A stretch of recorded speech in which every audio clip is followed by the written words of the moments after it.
Today we're gonna make a Polish-inspired pasta. Okay, it's based off of Lazanki. I'm not saying it's authentic, but it's very close and it is very delicious. Okay, so let's go over the ingredients. There are not too many in this dish. I have 1 large onion that I sliced. The recipe calls for 1 pound of kielbasa that we're gonna slice up. This is a 1 1/4 pound section. I'm just gonna use the whole thing. It's not gonna matter if you use a little bit more. This is the one ingredient that I would try to get the best one that you can. Whatever brand you like, use it because that's gonna be a large part of the flavor of this dish. We have 2 cups of chicken stock. I have 1/2 cup of sour cream, so we're gonna mix that in at the end. And I like to use more sour cream when I serve it. I have 1/4 cup of lard, and we're gonna fry the kielbasa in there. Now, if you don't have lard, you don't wanna use lard, just use all butter. Okay, I have 2 tablespoons of butter, so we're mixing and matching our fats here. I have 2 teaspoons of paprika. I have 1/2 teaspoon of ground allspice. So those are nice flavoring agents, maybe a little unorthodox to you and a little different, but most of the recipes I've come across used allspice in one form or another. A lot of them used the whole allspice berries. I have 1 1/2 cups of sauerkraut that has been drained. That's probably a little bit more. I made this already, tested it recently, and I think I'm using a little bit more this time. I think it could use it. It's a nice flavor to it. We also have 1 pound of shredded cabbage. This is just green cabbage that I just sliced to about that consistency. Finally, the pasta. So the reason I say this is like a Polish-inspired one is because the traditional pasta for Lazanki would be a Lazanki pasta. It's actually labeled that way, and I couldn't find it. You might be able to find it on Amazon. I'd say it's closest probably if you were to take lasagna sheets and break them up. Like it's probably like a 2-inch by 2-inch piece. You could probably break up pappardelle too. That would be fine. But a lot of the Polish-American recipes will use egg noodles. So I didn't want to use egg noodles because we're going to finish this in here and they always get mushy. So I'm using a nice corkscrew Italian pasta. You are never going to go wrong when you take an Italian pasta and use it for another type of ethnic dish, whatever it is. I even read recently that a ton of places, street food in Thailand, they're now using Italian pasta instead of rice noodles. But if you're a Thai watcher, correct me if I'm wrong. Again, that's what makes it not 100% authentic, but it's 100% delicious. All right, so now I have my kielbasa right here, and it's a beautiful looking kielbasa. It really is. And all I'm gonna do is just slice it to about that. Now, nothing prevents you from making bigger pieces here, and I like to do them on like this because it looks a little bit better, but it's simply just how you want to do it. The more you have, the thinner you slice them, the more pieces you'll have. And Tara, you just looked it up. What's the traditional spices that is in kielbasa? There's mustard seed and marjoram. Mustard seed and marjoram? Yeah. Let's see if I'm... salt and pepper. I don't cook with a lot of marjoram. Like, I don't use it. I think I came across a few recipes for this that had marjoram in it. So there's no allspice that's in this? No. Okay. Not from what I just read. Yeah, you know, in the store, this one's like a natural one. It's like lighter. A lot of them are dyed. They're very dark. My mom would always make a kielbasi, she would say, but it's supposed to be kielbasa.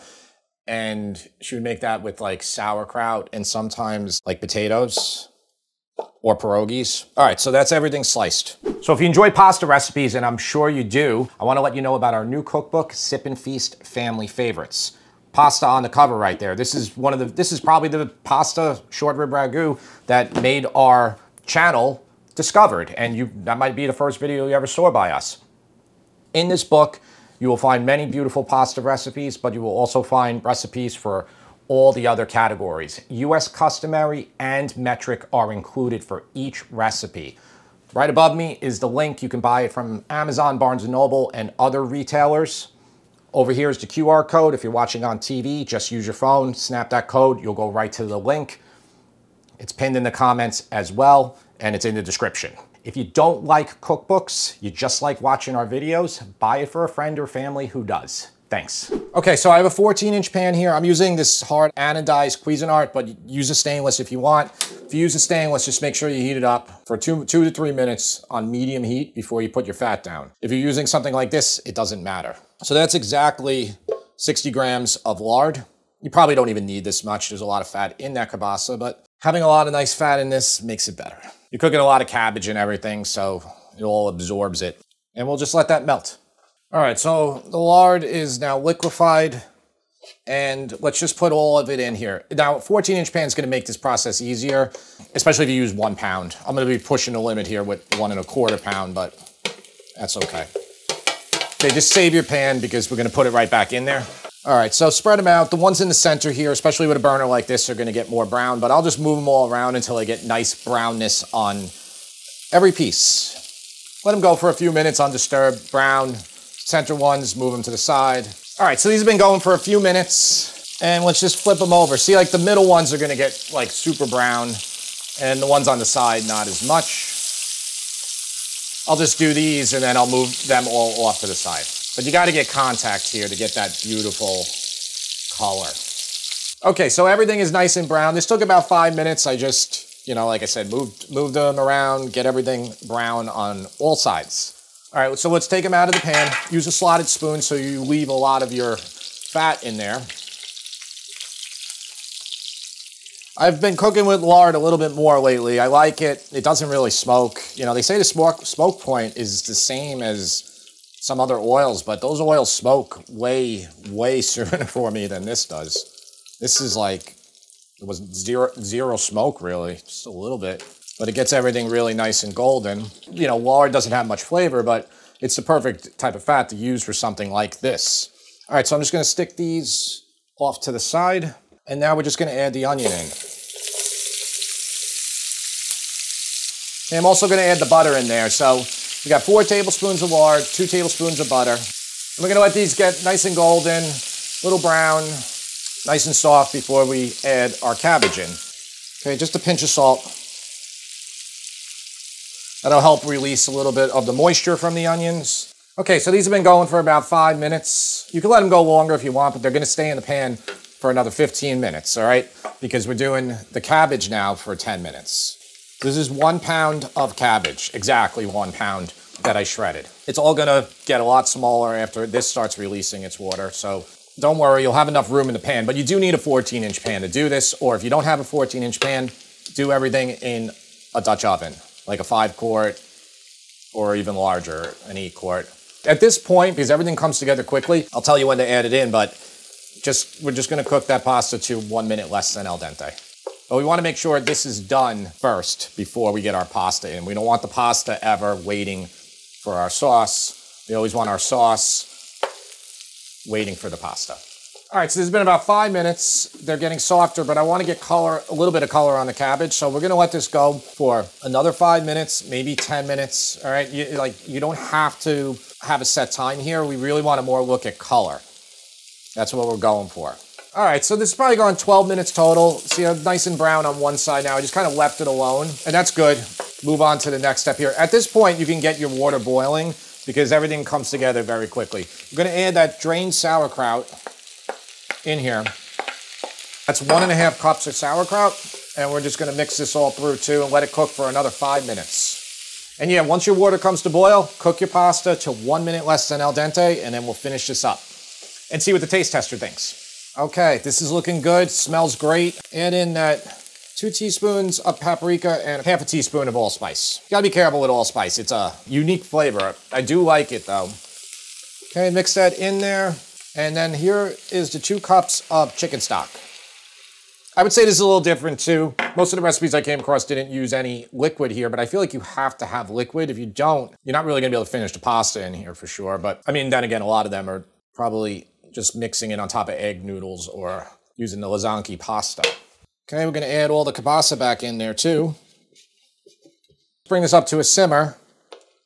Get everything nice and hot for the pasta. So simmering, just let it simmer. Give it a little taste test for salt and pepper. You're not gonna need much. The kielbasa is very flavorful. And we're good. I'm not even gonna add in salt right now. Flavors are great. Sauerkraut has salt in it too, but it doesn't matter what I think. It matters what the taste tester thinks. Not a big fan of fall dishes. Okay, here's our pasta. It still needs another minute or two, so we'll just finish it in here, which is always nice. You get a little bit of color. You get the pasta to marry with everything else. And this is why I told you need a 14-inch pan or something bigger, like a Dutch oven. Okay, and I might heat about a 4 out of 10, I would say. A lot of questions always like, oh, you can't say a 4 out of 10, you know, like, oh, well, what's your BTU of your stuff? This is a 14,000 BTU max, so, which is standard on any stovetop, really. You'll have a 14,000 BTU maximum. Yeah, there are very high-end stoves now that will have stovetops that will have a 30,000 BTU that can boil water in like 2 minutes. I assume most of you aren't cooking with one of those. And if you did, you would know how powerful that is. All right, so we want everything to drink up here. We want that pasta just to get a little bit of a color change and absorption of our sauce, our cabbage, all the flavors. That's good. I'm gonna call it done. Nice and al dente. All right, so I'm gonna turn up the heat. Save your pasta water if you think it's a little dry, but it's really 2 cups of the chicken stock is gonna be good enough. You have a little bit in the bottom here. You don't want it to be an overly saucy thing, but I do think you need some liquid. If you didn't do that, you could also use pasta water. And now we're just gonna mix in a 1/2 cup of the sour cream. So this gives it a little bit of creaminess now, and then it's just even better with a nice dollop per bowl. And we'll just fold that in. Okay, it's not much, that 1/2 cup, but it definitely kind of ties it all together at the end. I love dishes like this. They're family style, they feed a lot of people, they're inexpensive. You know, full amount of this dish, you're talking $20 maybe 25 if the place you're getting it from is expensive. But all right, let's give this a final taste test.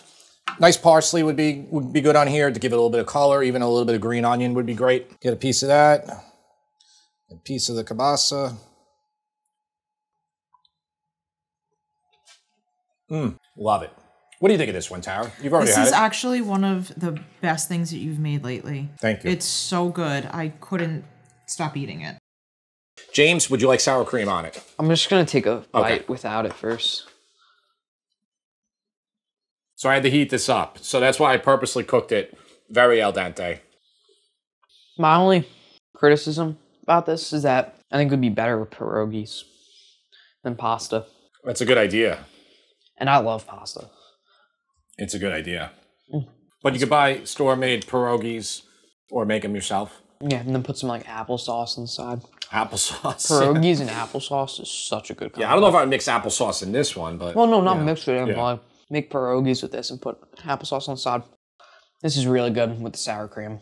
It needs the sour cream, in my opinion. It's like a piece of the puzzle's missing without it.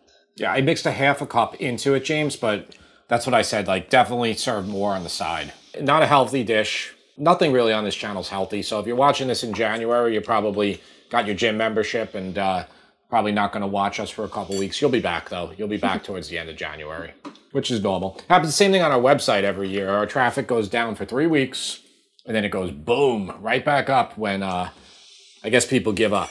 I'm not saying you're going to give up. Don't try to motivate them. Not going to say I'm not saying you're going to give up, but, you know, gyms make all their money in the first 3 weeks of the year. Yeah, I really like this. Yeah, I really like kielbasa. It's like kind of like a mix of like sausage and hot dogs. Yeah. That's a good description. And yeah, I love sauerkraut. Whenever it's there, I usually put it on a hot dog. I mean, it's not my favorite pasta shape, but it works for this. Well, yeah, it's supposed to be a flat pasta. Yeah, that's what I would use. But yeah, I would say that. Okay, here's my rating. Sorry, I can't even. I just can't even. That's cute. No, it's great. It's great. So my rating, 2 ratings, because sour cream and without the sour cream are basically 2 different things. I would say regular pasta without the sour cream is like an 8 out of 10, solid, and then with the sour cream is like a 9 out of 10. All right. Nice. Do you taste allspice in there? Not that you know what allspice tastes like. Paprika's in there. Predominant flavor is what? The sauerkraut or the kielbasa? Kielbasa. Kielbasa, yeah. So that's why I said in the beginning, just get the best one you can. It's really going to change the flavor. It's going to make the dish, break the dish. You know, if you do this with Italian sausage, it's not going to be bad. It'll just be a completely different dish. Yeah, it's not going to be as good, though. The thing that would make this a 10 is, like, nutmeg. Nutmeg, okay. Yeah, some nutmeg in this. Yeah, a little nutmeg. I know it's probably not a Polish thing, but I think some nutmeg in this would be good. No, I think you definitely slip that in there. I think that's a good call, too. Like, put it on, like, after, though. Like, sprinkle some on the top. I heated his up again. I mixed a little bit of pasta water in there. That's why you could see a little bit of wetness in the plate. Yeah. Initially, It was better. And anytime you make a pasta like that, it probably is the best when you eat it right away. And maybe it was a 10 out of 10 when it was fresh out. But we'll never know. We won't. We appreciate you watching. We thank you for watching. By the time this comes out, the cookbook will probably be out within days, or it will already be out. Coming out November 25th. November 25th. So I don't know if we're going to publish this pre or prior to that because it's coinciding with the Thanksgiving holiday. Every one of you who've bought the book, we appreciate. Every one of you who hasn't bought the book but is considering it, we appreciate it. And even if you're not going to buy the book, we appreciate you watching our videos. All of that helps us. It truly does. It's, you know, you're contributing to the world domination of Sip and Feast, like one video at a time. And, you know, all I can say is thank you, and we'll see you on the next one.